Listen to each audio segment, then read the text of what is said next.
Hello guys, good morning. अभी तक के जो लेक्चर्स थे वो हम लोग सेकंड चैप्टर स्टार्ट कर चुके थे। उसमें 2-4 लेक्चर हमने पढ़ भी लिए और हम ऑपरेटर्स के बारे में बात कर रहे थे। तो हम लीनियर ऑपरेटर के बारे में बात कर चुके, नल ऑपरेटर के बारे में बात कर चुके, यूनिट ऑपरेटर के बारे में बात कर चुके। तो ये 3-4 ऑपरेटर को हम लोग डिस्कस कर लिए। अभी नेक्स्ट ऑपरेटर पे हम लोग डिस्कशन करेंगे और उसके साथ में उस पर किस टाइप के क्वेश्चंस आते हैं एग्जाम में, यूनिवर्सिटीज़ के एग्जाम में किस वे में क्वेश्चंस पूछे जाते हैं, उन पर भी डिस्कशन करेंगे। उससे पहले मैं एक चीज़ बता दूं आपको कि ये जो अभी मैं फॉर्मूलेशन बता रहा हूँ, ये जो सूत्र या अजीबोगरीब तरीके की मैथमेटिक्स जो बता रहा हूँ, इसको थोड़ा सा ध्यान से देख ले। ये कोई डिफ़िकल्ट नहीं है, बस थोड़ा सा अलग है, डिफरेंट है, जो आपने शायद इस टाइप की चीज़ें पहले पढ़ी नहीं है, इसलिए थोड़ा सा आपको कॉम्प्लेक्स लग सकता है, थोड़ा क्रिटिकल लग सकता है। बट इसको एक बार ध्यान से देख ले, ये समझ में आ जाएगा, ठीक है ना। ओके, तो अभी हम लोग स्टार्ट करते हैं। जो नेक्स्ट अपना ऑपरेटर है वो संलग्न ऑपरेटर है, उसको एडजॉइंट ऑपरेटर भी बोलते हैं या हर्मिशियन एडजॉइंट भी बोलते हैं। बट उसको स्टार्ट करने से पहले मैं थोड़ी सी आपको ज्ञान की बातें बता देता हूँ इसके रिलेटेड। तो देखो, हमने एक बात करी थी क्या कि जो वेव फंक्शन होता है, तरंग फलन, कि एक कोई भी पार्टिकल है तो उसके साथ में एक वेव एसोसिएटेड होता है, एक तरंग संलग्न रहता, और वो जो तरंग होता है उसका एक, जो मैथमेटिकली बात करूँ तो वो तरंग है, जो वेव है, उसका एक वेव फंक्शन मान लेते हैं हम लोग, साई, ऐसे बोला था, ठीक है। अब देखो, इस साई को रिप्रेजेंट करने के अलग अलग तरीके होते हैं। मतलब जब आप मैथमेटिक्स पढ़ते हो ना, साई को, जब अब इसको जैसे हमने थ्योरी से डेवलप कर लिया कि थ्योरी से ये जो है एक साई है, अब ये साई मैथमेटिकली किस टाइप का दिखेगा, उसको दो तरीके से रिप्रेजेंट किया इन्होंने। जब मैथमेटिक्स बनाए लोगों ने तो ऐसा किया, साई को देखो, एक तो ऐसे भी लिखा जाता है, कैसे, जैसे साई कुछ भी हो सकता है, मतलब उसके पर्टिकुलर कंडीशंस होते हैं कि साई कैसा कैसा हो सकता है, उन क्राइटेरिया को फुलफिल करने वाला, उन शर्तों को कंप्लीट करने वाला साई इस टाइप से होता है जनरली। जैसे मान लो कि e⁻⁻x इस टाइप का हो गया। ये अलग अलग टाइप का होता है। अभी मैं तो ये कि फॉर एग्जाम्पल बताया कि मान लो कि साई का वैल्यू कैसा ऐसा है, यहाँ पे कोई कांस्टेंट ले लो, यहाँ पे भी मान लो कोई कांस्टेंट ले लिया, तो साई इस टाइप का होगा। अब ये कंडीशन को फुलफिल करेगा कि नहीं, अभी वो चेक करके मैं नहीं बता रहा, मैं अभी बस ये बता रहा हूँ कि साई को या तो ऐसे मैथमेटिकल फंक्शन की फॉर्म में ऐसे लिखा जाता है, एक दूसरा साई को रिप्रेजेंट करने का तरीका होता है मैट्रिक्स फॉर्म में। मतलब साई को ऐसे भी लिखा जाता है, साई जो है ना ये वेव फंक्शन, इसको कॉलम वेक्टर की फॉर्म में लिखा जाता है, मतलब मैट्रिक्स की फॉर्म में ऐसे भी लिखा जाता है। जैसे सपोज मान लो कि ऐसा लिख दिया मैंने, कुछ ए बी और सी, कुछ 3 ऐसे, तो कॉलम मैट्रिक्स की फॉर्म में लिखा जाता है साई को। आई बात समझ में। तो साई को रिप्रेजेंट करने के दो तरीके, एक तो मैट्रिक्स फॉर्मेट वाला, एक सिंपली ऐसे इस तरीके से मैथमेटिकली फॉर्म फंक्शन की टर्म में, ठीक है। अब आगे देखो, जब आगे और भी डील करते हैं, और भी मैथमेटिक्स बनाते हैं, तो हमारे को एक और चीज़ की ज़रूरत पड़ती है। वो एक और चीज़ ऐसे होता है, डेगर का नाम सुना आपने, डेगर का नाम ऐसा, जैसे मान लो कि साई है कोई, उसका हम लोग डेगर निकालते हैं, अगर डेगर कैलकुलेट करना हो। ये जो है, ये जो ऐसा बनाया है मैंने, ये गॉड ईसा मसीह वाला, ये जो है ये इसको बोलते हैं डेगर। क्या बोलते हैं? डेगर बोलते हैं इसको। बट इसका मतलब क्या होता है? इसका मतलब ऐसा है कि जैसे मान लो कि आपका वो फंक्शन है, अगर कोई मैट्रिक्स फॉर्म में है, तो उसका आप ट्रांसपोज ले लो और स्टार ले लो, मतलब ट्रांसपोज और फिर उसका कॉन्जुगेट ले लो। कॉन्जुगेट तो पहले ले लो या बाद में ले लो, एक ही बात है। मतलब उसका मैट्रिक्स है तो इसका ट्रांसपोज ले लो और उसका क्या करना है, मुझे स्टार लेना, मतलब कॉन्जुगेट लेना, उसका संयुग्मी लेना है। आई बात समझ में। मतलब इस डेगर का क्या मीनिंग हुआ, मैं एक बात बता देता हूँ आपको। जैसे सपोज आपका जो साई है वो कुछ इस तरीके का है। मैं एक बात बताऊँ, साई को हमने बोला कि कॉलम मैट्रिक्स के पदों में लिखते हैं, स्तंभ मैट्रिक्स के टर्म्स में लिखते हैं। तो जैसे मान लो कि मैं आयोटा टू आयोटा ऐसा लिख दिया मैंने इसको, है ना, ये साई है कोई। तो अगर मैं साई का डेगर अगर कैलकुलेट करता हूँ, तो साई के डेगर का क्या मीनिंग होगा? साई के डेगर का मीनिंग होगा कि पहले तो साई का आप ट्रांसपोज ले लो, फिर उसका स्टार कैलकुलेट कर लो। ट्रांसपोज का मतलब समझते हो? ट्रांसपोज का मतलब है कॉलम मैट्रिक्स होता है तो उसका रो मैट्रिक्स बना दो, रो मैट्रिक्स को कॉलम मैट्रिक्स, या जो कॉलम्स है उनको रो में कन्वर्ट कर दो या रो को कॉलम्स में। ये तो आप बचपन में 12th क्लास में मैट्रिसेस में पढ़ के आए होंगे, नहीं भी पढ़े तो मैंने यहाँ पे बता दिए है, कोई प्रॉब्लम नहीं है। तो ये है, तो अगर ये ऐसा गिवन है तो इसका पहले ट्रांसपोज लो। ट्रांसपोज मतलब रो है, कॉलम है तो रो बना दो इसको, ये कॉलम रो बना दिया मैंने। अब इसका क्या करना है? स्टार। स्टार का मतलब समझते हो? स्टार का मतलब होता है कॉन्जुगेट, संयुग्मी। और कॉन्जुगेट या संयुग्मी का मतलब है कि जहां पर भी आयोटा लिखा हुआ उसको माइनस आयोटा कर दो आप।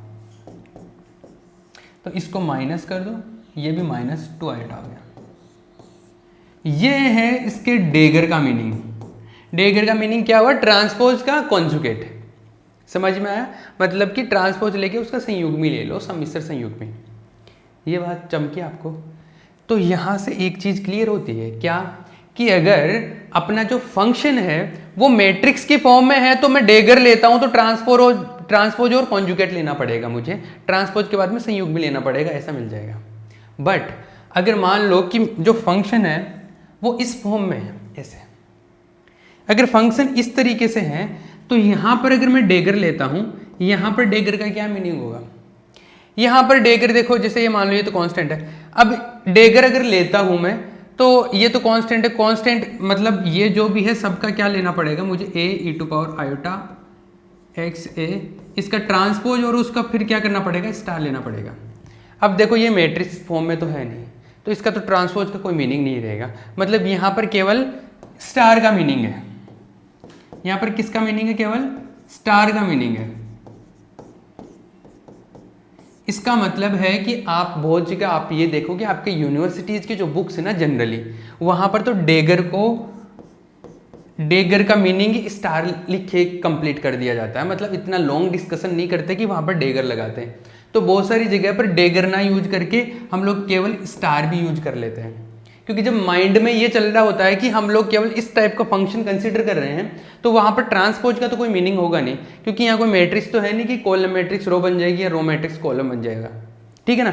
तो यहाँ पर इसका क्या मीनिंग होता है? इसका मीनिंग जस्ट बस इतना सा है कि आप डेगर ले रहे हो मतलब स्टार ले रहे हो, क्योंकि ट्रांसपोज तो लेने का कोई मतलब होता नहीं है। तो आप एक चीज समझना, अभी जो मैंने चीजें बताई इनका क्या सेंस हुआ? इनका सेंस ये हुआ कि जो साई है, जो वेव फंक्शन है, दो तरीके से रिप्रेजेंट किया गया। एक तो मैथमेटिकल फंक्शन, एक तो मैथमेटिकल फंक्शन की फॉर्म में, एक दूसरा मैट्रिक्स की फॉर्म में, है ना? ठीक है ना? तो यहां पर तो हम लोग डेगर का मतलब ट्रांसपोज और स्टार से बात करते हैं, यहां पर हम लोग डेगर का मीनिंग जस्ट सिंपली स्टार से बात कर लेते हैं। डेगर का मीनिंग तो डेगर ही होता है, बट यहां पर इस ट्रांसपोज का कोई सेंस नहीं बनता तो हम लोग उसको केवल स्टार बोल देते हैं, बट एक्चुअल तो जो है वो डेगर ही है। आई बात समझ? क्लियर है? ये बात क्लियर हो गई, इतनी बात समझ में आई। अब मैंने ये ज्ञान क्यों दिया है आपको? ये ज्ञान इसलिए दिया है क्योंकि अभी जो हम लोग पढ़ने वाले हैं उसमें काम में आने वाला है ये। ठीक है ना? तो चलो ठीक है, ये बातें हैं ना, वैसे तो एग्ज़ाम में कोई नहीं पूछेगा, बट जो एग्ज़ाम में पूछेगा उसको करने के लिए ये आना चाहिए। ठीक है? तो अभी हम लोग स्टार्ट करते हैं जो अपना मेन टॉपिक है, क्या? एडजॉइंट मैट्रिक्स या हर्मिशियन मैट्रिक्स। इसको संलग्न मैट्रिक्स नहीं, ऑपरेटर, संकारक के बारे में बात कर रहा हूँ। तो हम लोग नेक्स्ट संकारक 3 पढ़ लिए थे कि हमने 4th नंबर का, तो 4th नंबर का जो है इसको बोलते हैं संलग्न संकारक। अगर इंग्लिश में बात करूँ तो इसके 2 नाम हैं, इसको एडजॉइंट, स्पेलिंग मिस्टेक, एडजॉइंट या फिर एडजॉइंट ऑपरेटर बोलेंगे, या फिर क्या बोलेंगे इसको, या फिर हम बोलते हैं Hermitian adjoint, Hermitian adjoint, adjoint operator भी बोल देते हैं इसको। ये दोनों ही मार्केट में नाम चलते हैं इसके, मतलब जनरली यूज करते हैं हम लोग। तो संलग्न संकारक का, तो संलग्न संकारक या एडजॉइंट ऑपरेटर का क्या मीनिंग है अभी मैं बोल रहा हूँ, पहले लिख लो एंड देन आफ्टर हम लोग इसको डिस्कस करेंगे, ठीक है। तो लिखो, if two operators follow the following property, if two operators follow the following property, then they are known as adjoint operators to each other. They are known as adjoint operators for each other या to each other. यदि दो संकारक निम्न गुणधर्म का पालन करते हैं, यदि दो संकारक निम्न गुणधर्म का पालन करते हैं, तो यदि दो संकारक निम्न गुणधर्म का पालन करते हैं तो वे संलग्न संकारक कहलाते हैं, तो वे संलग्न संकारक कहलाते हैं। Got it? ठीक है भैया, अभी इसमें बात करते हैं हम लोग। देखो कौन से गुणधर्म की बात कर रहा हूँ, कौन सी प्रॉपर्टी को फॉलो करेंगे तब एडजॉइंट ऑपरेटर होंगे, तो उस प्रॉपर्टी का डिस्कशन करते हैं हम लोग। तो देखो बात ऐसी है, सपोज मैं दो ऑपरेटर ले लेता हूँ, let two operators A cap and B cap. Operator को ऐसे लिखते हैं, ऐसे मतलब माना दो संकारक ए और बी है, ठीक है ना, माना दो संकारक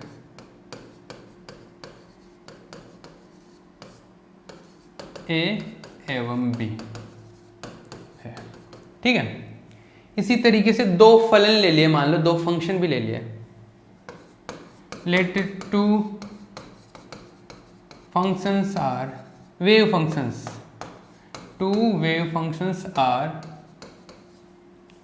psi and phi। माना दो तरंग फलन है, psi एवं phi है। आई बात समझ? अब देखो ये दो चीजें मान ली, तो इसके लिए अगर एक प्रॉपर्टी को फॉलो कर रहा है, वो प्रॉपर्टी ये है कि मान लो कि मैं इंटीग्रेशन करूं, इंटीग्रेशन किसका, मान लो कि b ले लिया मैंने, एक साई फंक्शन ले लिया, इसका डेगर कैलकुलेट करूं और उसको मैं फाई के साथ में ऑपरेट कर रहा हूं और फिर इसका इंटीग्रेशन कर दूं मैं डी टाउ। टाउ जो है वॉल्यूम को बता रहा है, डी वी भी लिखा जाता है, वी मतलब वॉल्यूम, बट यहाँ पर हम लोग टाउ से लिखेंगे क्योंकि v जनरली हम लोग पोटेंशियल एनर्जी को रिप्रेजेंट करेंगे, तो मैं ये वॉल्यूम को, आयतन को हम लोग टाउ से रिप्रेजेंट करेंगे, ठीक है। तो ये इंटीग्रेशन हो गया, और ये जो इंटीग्रेशन होता है ये जनरली माइनस इन्फिनिटी से प्लस इन्फिनिटी के बीच में करते हैं, मतलब माइनस अनंत से पॉजिटिव अनंत, मतलब कंप्लीट आकाश के लिए, होल स्पेस के लिए बात करते हैं, ठीक है ना ये। बट मैं जनरली ये लिमिट लिखूंगा ही नहीं, मैं नहीं लिख रहा, इसका मतलब आपको ये समझ जाना है कि minus infinity two plus infinity की बात कर रहा बंदा, ठीक है।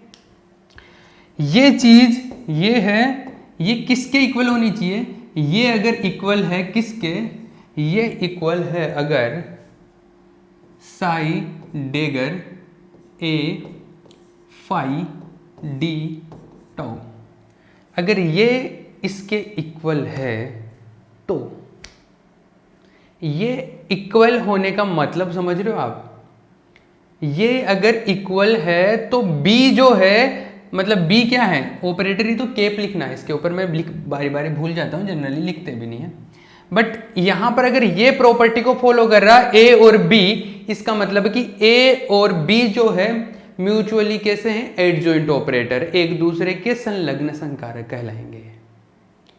अब देखो ध्यान रखने का तरीका देखो, ये वाला जो है पार्ट, ये बी केप साई डेगर, ये डेगर। एक चीज मैं यहां पर आपको और बता देता हूं, यहां पर अभी ये प्रॉपर्टी और डिस्कस करेंगे हम लोग। अगर कोई दो चीजें होती है, जैसे मान लो कि एक ए है एक बी है, अगर इनका हम लोग डेगर लेते हैं तो जो डेगर लिखते हैं मल्टीप्लिकेशन का, तो जब ओपन होता तो सेकंड वाले को पहले लिखते हैं और ये जो पहला वाला है इसको बाद में लिखते हैं। ऐसी प्रॉपर्टी होती है इनकी। आई बात समझ? बट जैसे ऐसा है ना, जैसे मान लो कि ए कैप बी कैप, अगर स्टार में बात करते हैं तो स्टार में तो जनरली ऐसे ओपन होता है, ए स्टार बी स्टार। ये मैट्रिक्स में पढ़ा होगा आपने ये प्रॉपर्टी, ठीक है ना?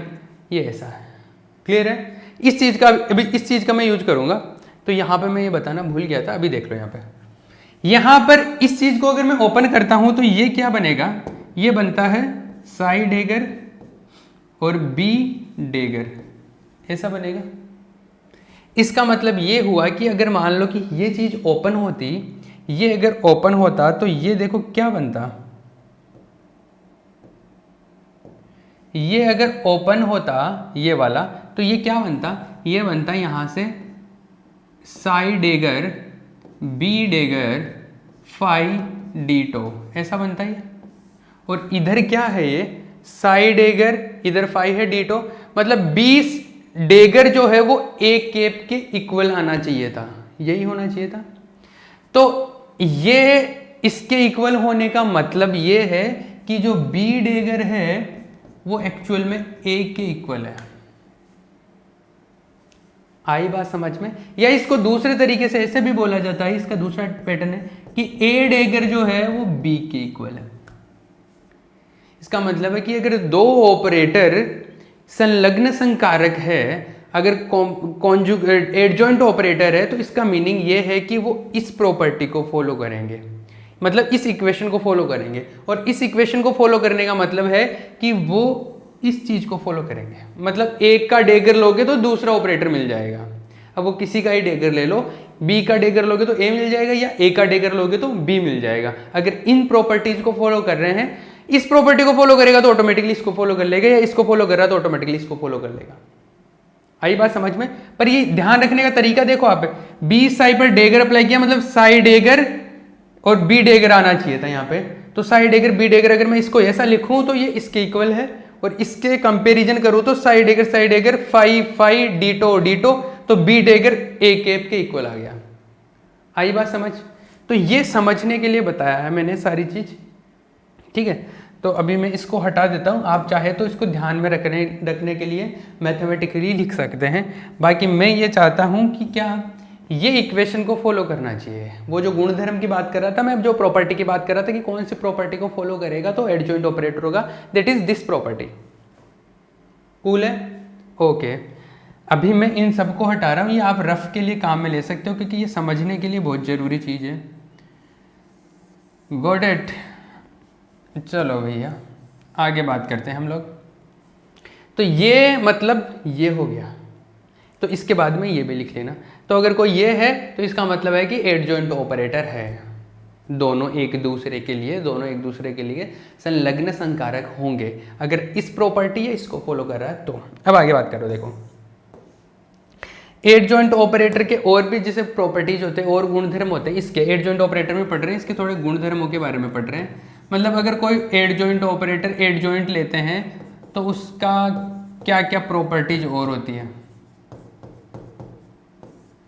देखो अगर एडजॉइंट ऑपरेटर ले रहा हूं मैं, तो आप देखो एक ऐसे पढ़ा होगा आपने पहले कि ए का मान लो डेगर ले लिया, फिर से अगर हम लोग डेगर लेते हैं तो सेम ए ही आ जाता है। ये तो पढ़ा होगा, नहीं पढ़ा होगा तो अभी ध्यान रख लेना इसको। वैसे तो ये यहाँ पर भी अप्लाई होता है। देखो अगर बी डेगर का मैं डेगर लेता था यहाँ पे, ये एक्चुअल में ये ऐसे कैसे आया था, इसलिए आया था क्योंकि अगर मान लो इसका मैं बी डेगर का डेगर ले लेता और दोनों तरफ डेगर लिया है, मान लो इधर भी डेगर लिया है मैंने, तो इसका डेगर का डेगर तो क्या हो गया, बी हो गया, और ये क्या हो गया, ए डेगर। तो ये एक्चुअल में ये ऐसे ही तो आया था यहाँ पे, बट मैंने बताया नहीं था, अपने को पता होना चाहिए। ये छोटी छोटी बातें हैं, ये मतलब ध्यान में रखना आप इस चीज़ को। दूसरी चीज़ मान लो कि एक ए ऑपरेटर एक दूसरा बी ऑपरेटर है, इन दोनों का होल अगर मैं डेगर लेता हूँ तो कैसा आएगा। पहले प्लस है, बीच में प्लस है या कई बार माइनस भी हो जाता है, तो प्लस और माइनस में तो दोनों में एक तरीके से रूल फॉलो होता है। तो अगर ए का डेगर फिर प्लस बी का डेगर, प्लस में तो ऐसे ही फॉलो होगा, लेकिन मल्टीप्लिकेशन अगर आ जाता है एक बी का होल डेगर, तो पहले बी का डेगर आएगा और फिर ए का डेगर आएगा। समझ गए ना? अरे क्लियर है? तो ये सारी इसकी प्रॉपर्टीज है जो आपके काम में आएगी, आगे चल के भी काम में आएगी जो क्वेश्चंस करेंगे उनमें। और एक दो दूसरी चीज़ जो सबसे मतलब ये जो बात चल रही थी, ये तो हमने बता दिया था कि ट्रांसपोज का क्या करना है, स्टार करना है, ठीक है। और ये जो है अपना एक लास्ट पॉइंट और लिख देता हूँ, वैसे तो ये पहले बताना चाहिए था। इसको हम लोग क्या बोल रहे हैं, ये इसको डेगर बोल रहे हैं हम,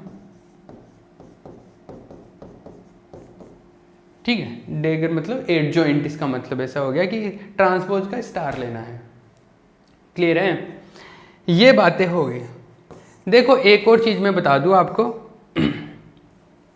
आप में भी आपकी कई जगह बुक्स में आप लिखा हुआ देखो ये चीज़, आप जब बुक्स में देखोगे कई जगह पर, जैसे आपके CBHI यूनिवर्सिटीज़ की बुक्स आते हैं, जैसे मैंने अभी बताया कि जब साई जो होता है, साई को दो तरीके से रिप्रेजेंट करते हैं, एक तो स्टार वाले फॉर्म में, एक मैट्रिक्स वाले फॉर्म में, ऐसे होता है। तो जनरली हम लोग अगर नॉर्मली स्टार वाले एक तो फंक्शन की फॉर्म में, एक मैट्रिक्स की फॉर्म में, तो हम नॉर्मल बात कर रहे होते हैं, तो कई जगह पर आप ऐसा भी लिखा हुआ देखोगे इसी इक्वेशन को, ये B cap psi star phi d tau minus infinity to infinity psi star A phi d tau. मतलब जो डेगर लिखा हुआ है उसकी जगह पर स्टार लिखा हुआ देखोगे। एक्चुअल में करेक्ट तो यही है, लेकिन ये एक पर्टिकुलर कंडीशन के लिए ये भी करेक्ट हो जाती है। ये हमेशा करेक्ट नहीं होती है, बट पर्टिकुलर कंडीशन के लिए कि हम लोग मैट्रिक्स फॉर्म में नहीं मान रहे उसको, तो हम लोग इसको भी हम लोग अप्लाई कर लेते हैं। तो बहुत जगह देखोगे आप, जैसे हम लोग जब क्वेश्चंस को प्रूव करेंगे तब हम लोग आपके लेवल पर इस चीज़ को भी यूज कर लेंगे, ठीक है। बाकी जो एक्चुअल है वो ये है। तो ये साइड की बात है, इसको भी आप साइड में लिख लेना, अपने जो मेन फंक्शन है वहाँ पे मत लिखना, लेकिन साइड में इसको लिख लेना कि इसको इस तरीके से भी रिप्रेजेंट करते हैं। ये जनरल तरीका नहीं है, बट ये पर्टिकुलर कंडीशन में काम में लेते हैं हम लोग। ये बात हो गई। अभी टाइम कितना बचा है? ये क्लियर है? अभी देखो ये हो गया। एक नेक्स्ट ऑपरेटर के बारे में बात करता हूँ, फिर इसके ऊपर क्वेश्चन कराऊंगा मैं। एक नेक्स्ट ऑपरेटर के बारे में बात करता हूँ, ये है इंपॉर्टेंट है, ये हर्मिशियन ऑपरेटर बोलते हैं इसको, हर्मिशियन ऑपरेटर। इसके ऊपर काफ़ी सारे क्वेश्चंस करेंगे। हर्मिटी संकारक बोलते हैं इसको, हिंदी में क्या बोलते हैं इसको? हर्मिटी संकारक, हर्मिटी संकारक। अब देखो हर्मिशियन ऑपरेटर का क्या मीनिंग है। अगर कोई ऑपरेटर लिया मैंने, सपोज ये ए ऑपरेटर है, इसका अगर मैं डेगर लूं और इसका डेगर लेने पर वापस से यही आ जाए, इसका मतलब है खुद का डेगर लेने पे खुद ही वापस आ गया। मतलब खुद का कैसा है? संलग्न संकारक है, खुद सेल्फ एडजॉइंट है। तो अगर कोई ऑपरेटर सेल्फ एडजॉइंट होता है, खुद का एडजॉइंट लेने पर, खुद का डेगर लेने पर खुद ही वापस से मिल जाता है, तो उसको सेल्फ एडजॉइंट बोलते हैं, ठीक है ना। स्वयं का संलग्न संकारक अगर कोई होता है तो उसको बोलते हैं हम लोग हर्मिशियन ऑपरेटर, हर्मिटी संकारक। तो इसका डेफिनेशन लिख लो, A self adjoint operator is known as Hermitian operator. A self adjoint operator is known as Hermitian operator.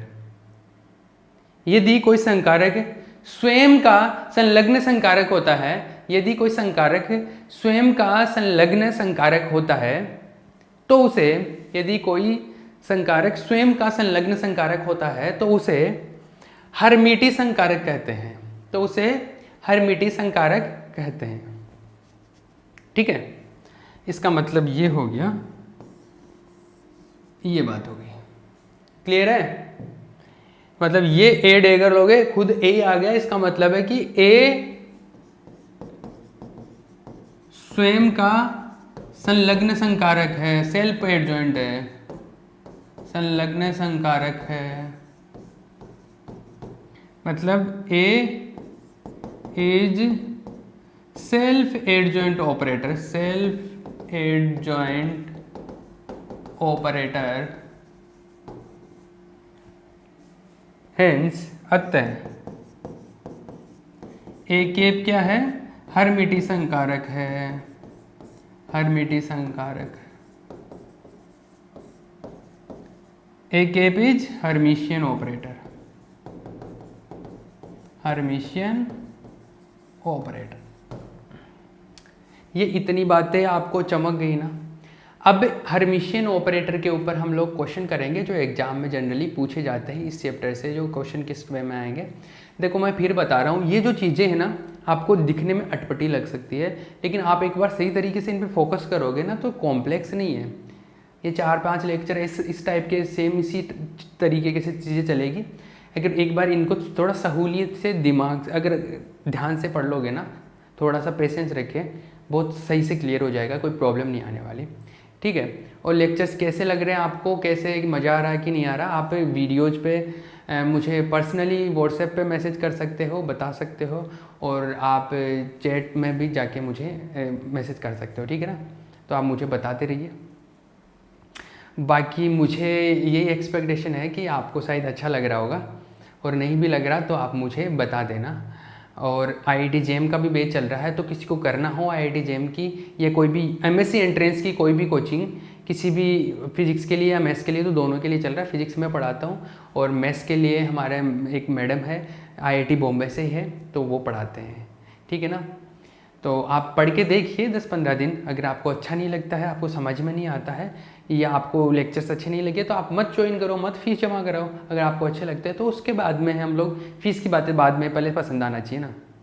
ठीक है, तो ये सारी बातें हैं। अभी नेक्स्ट लेक्चर के अंदर हम लोग इसके ऊपर हर्मिशियन ऑपरेटर पर क्वेश्चंस करेंगे। कूल है, ओके।